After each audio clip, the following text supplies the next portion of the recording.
Hey guys, Yuliya here. So today I have to divide some bearded irises in my garden, and I thought I might as well take you along with me and show you how I do it. Alright, so I have these bearded irises in my backyard, and what I have been noticing is that they pretty much ceased blooming this year. I only had 2 flower stalks, and that is a pretty good sign that there is something wrong and it is time to divide your irises. And there's another issue going on in this particular spot is that the magnolia tree, the beautiful star magnolia that I have right here, actually has gotten bigger over the years. So these irises are not getting enough sun. And that's what happens in the garden. Gardens are never static, they always change, and we always have to sort of shift things around to make them thrive and perform better. So I will show you just how crowded this clump of irises is and divide them, but I also have to replant them somewhere else where I can get at least 6 hours of sun.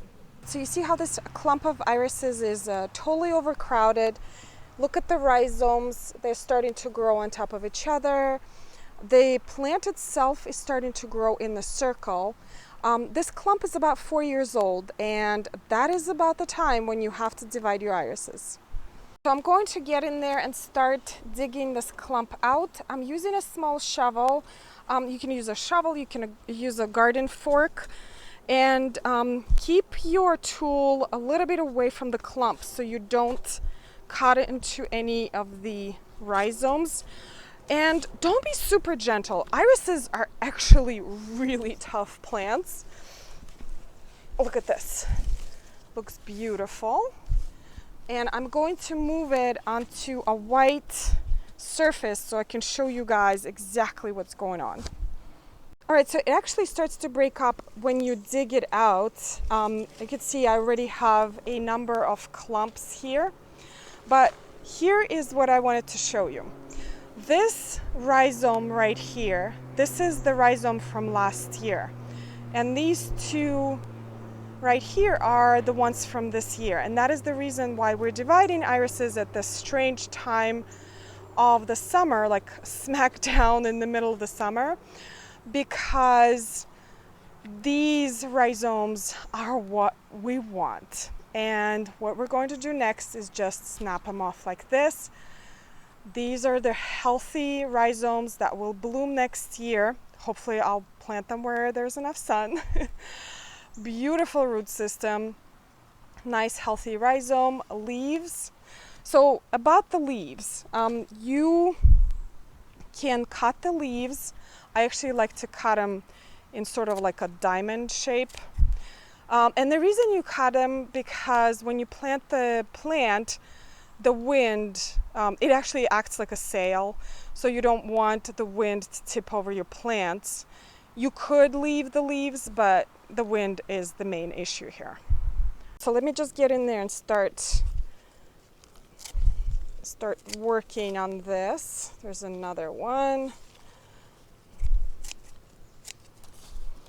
They're pretty much, if you have like an older clump or clump that is desperate for division, they will fall apart themselves. If you have a clump like this, you can pretty much break it apart. You don't even need any tools. And irises are so easy, you guys. I'm not sure why like a lot of people are intimidated by them. Oops, my scissors are locked.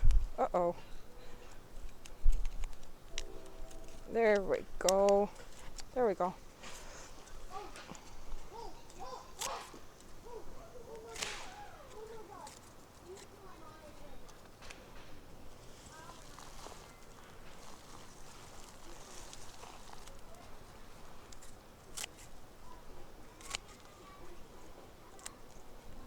All right, so you see this example right here? This is the rhizome from last year, and it actually bloomed.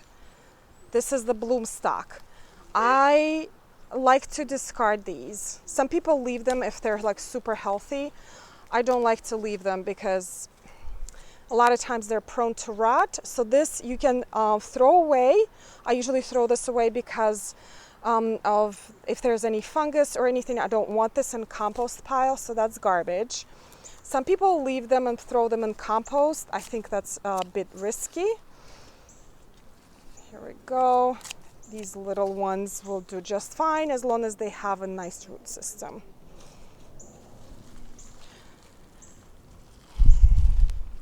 All right, here's another clump.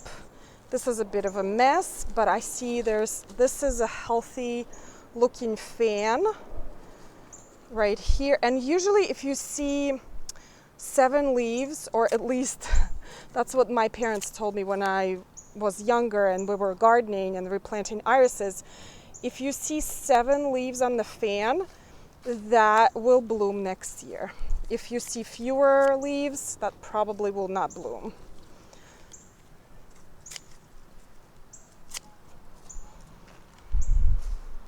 All right, let me show you another example of the older rhizome and the newer rhizome. So this one, you see the one from last year is pretty much gone.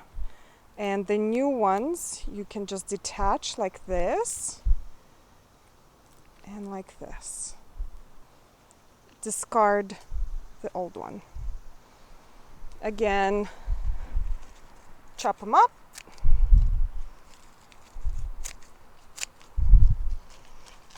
So this is the spot where I decided to plant the irises. And if you guys remember, we actually had this big holly tree.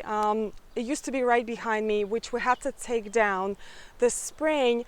And before that, you couldn't plant anything sun-loving around here.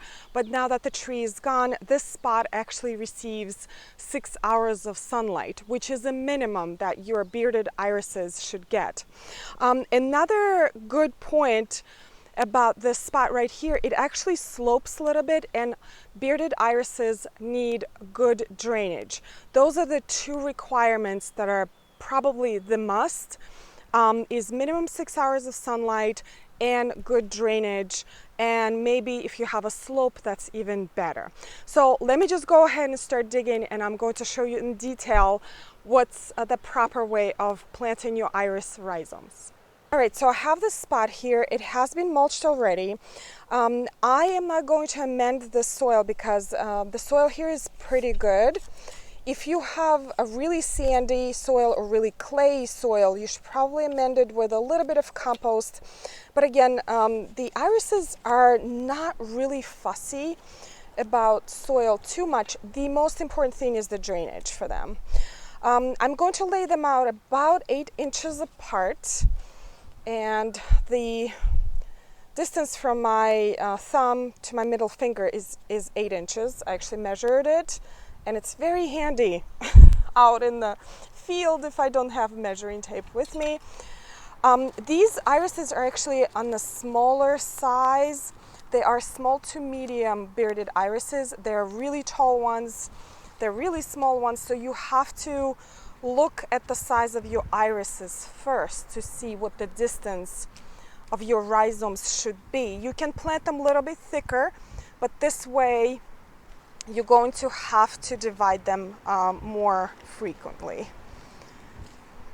Actually, this is about it. I'm going to give the rest of these away to my friends right here. So now that the rhizomes are laid out, I'm going to plant them. But before I do that, I wanted to show you the most important thing when planting your bearded irises. And it is that the top of the rhizome, or the back, these are all non-technical terms. I just heard them used over and over again. But the back has to be exposed to air and sunlight. You cannot bury this part of the rhizome. You can plant the roots, which are, you can see, nice and healthy, and part of this fleshy part right here, but the top has to be exposed.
They're all planted, and as you can see, I switched the fan position a little bit and alternated them, so it looks a little bit more natural when these plants start to grow. Also, you can feel the backs right here of all of them. That's what you should be able to do.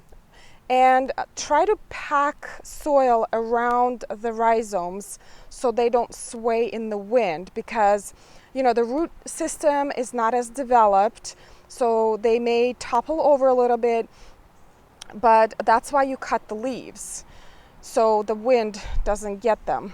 And that's pretty much it.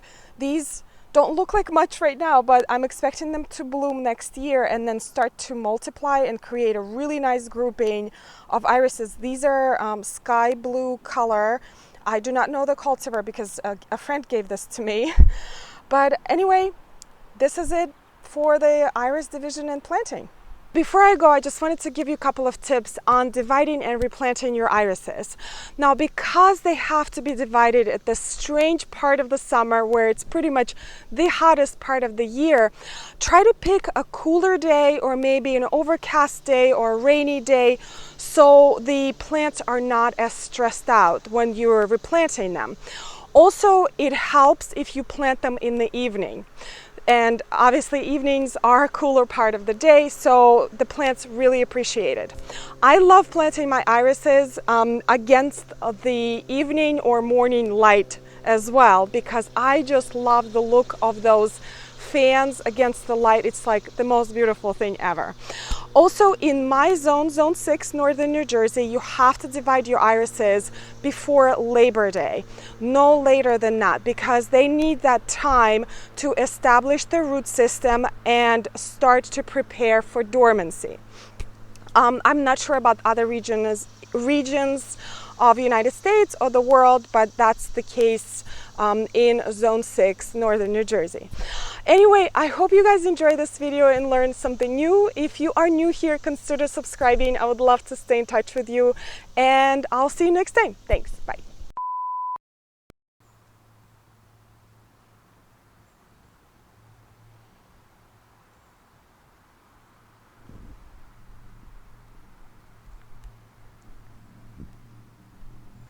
Do you know how to divide irises?